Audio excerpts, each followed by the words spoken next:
அம்பலவன போற்றி கரிவுரி தரித்த எங்கள் ஓம் கைலை நாயகனே போற்றி.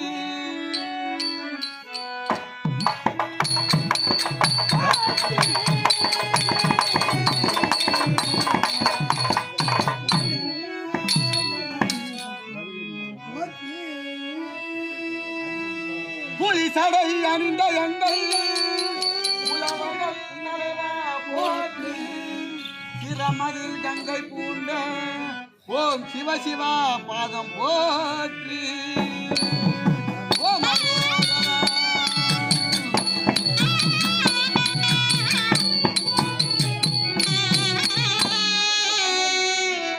ஐயா ஈசா என் அப்பனே முக்கண்ணனே பரம்பொருளே உனது பிள்ளையாக உனது அம்சத்தில் பிறந்த இந்த போத்ராஜா நினைத்து இந்த பௌர்ணமி நாளன்று பூஜை செய்கிறேன். நீ எப்படிப்பட்டவர்? ஐயா தில்லை நடினவாசா தரிசிக்காது அல்லல் படுவேன் சர்வேசா தில்லை நடினவாசா ஐயா தில்லை நடினவாசா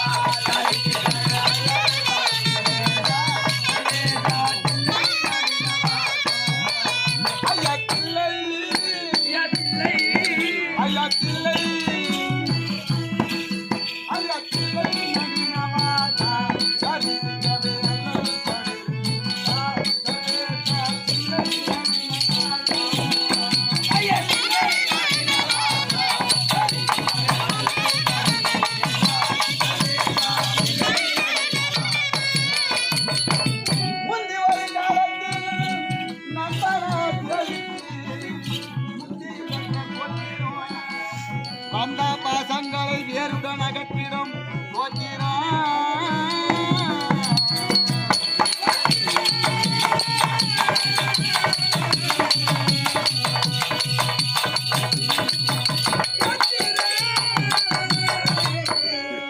ஐயா பாம்பையன் இந்தவரே மயான சாம்பவையன் இந்தவரே சிவமே பாம்பையன் இந்தவரே ஐயா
நான் பதறுகிறேன் கடை கண் பாரும் ஈசானே சிவகாமி நேசானே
அம்மையே அப்பா ஒப்பில்லா திருமணியே அன்பில் விளைந்த அறமுதே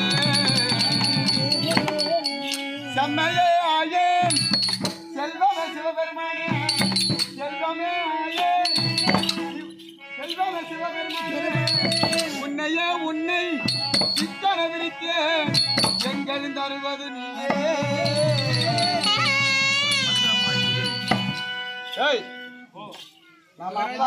அப்பாவுக்கு பூஜை பண்ணிட்டோம்.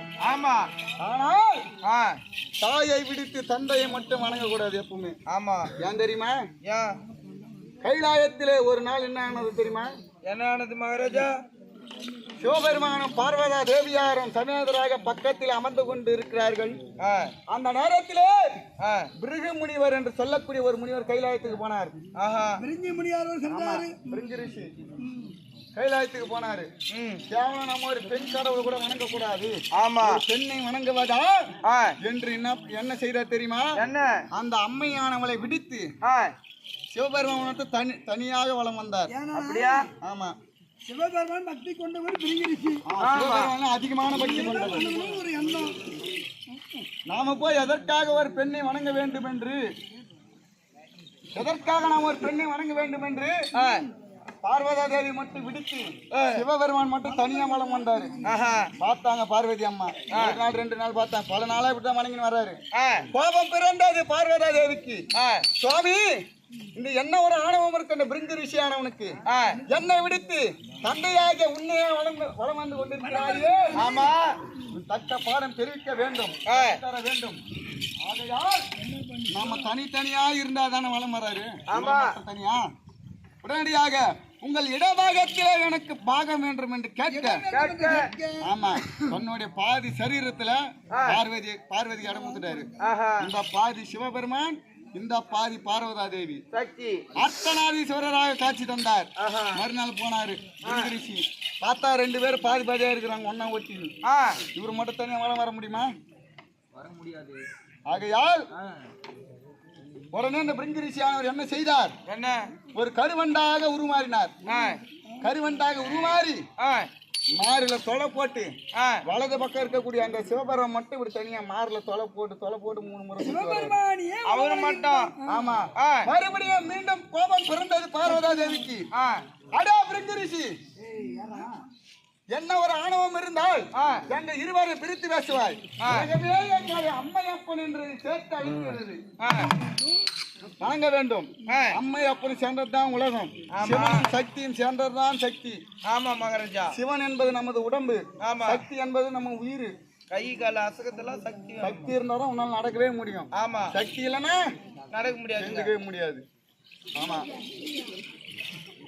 அப்படி என்று கோபம் கொண்ட பார்வதா தேவியானவள் என்ன சாபம் விட்டா தெரியுமா? என்ன சாபம்? பிருங்கு ரிஷி, ஒரு பெண்ணை வணங்கக்கூடாது என்று இப்படி ஆண்கள் ஆணவத்தோடு திரிகிறாயே, உடனே சிவபெருமானை மறந்து எப்படி போக வேண்டும்? எருமை கிடா முகம் கொண்டு மகிடாசுரனாக போக வேண்டும் என்று சாபம் கொடுத்தார். எருமைக்கடா தலையோடு சேர்ந்து ஒரு அசுரனாக போக வேண்டும், மகிடாசுரனாக போக வேண்டும் என்று சொல்ல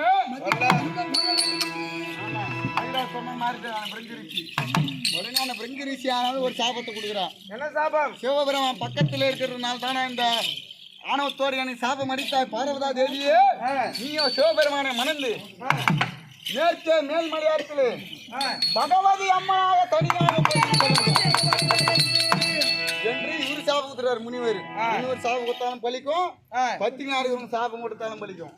அப்படின்னு சாபம் கொடுக்க அதுக்கப்புறம் தான் ஒரு அவதாரம் எடுத்து மகிடாசுரனை வதம் பண்ணி மகிடாசுர மர்த்தினியாக இந்த அம்மா மாறுறாங்க. அதெல்லாம் ஒரு புராணம் இருக்கட்டும். அப்படி தாயை விடுத்து தந்தையை மட்டும் வணங்கினால் அந்த பிரிங்கரிசிக்கு ஏற்பட்ட நிலைமை தான் நமக்கு வரும். ஆனா உங்களுக்கு கூட சொல்றேன், தாயும் தந்தையும் சேர்த்தே வழிபடணும். எப்பவுமே அப்பாவை வணங்கிட்டோம், அடுத்துதான் அம்மா வணங்கி. அம்மாவை புறப்படலாமா? ஆகட்டும் மகாராஜா. அம்மா மங்கள வழி போற்றி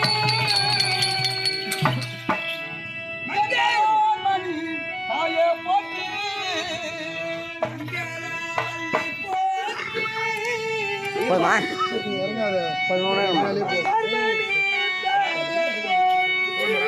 பைத்தியமே.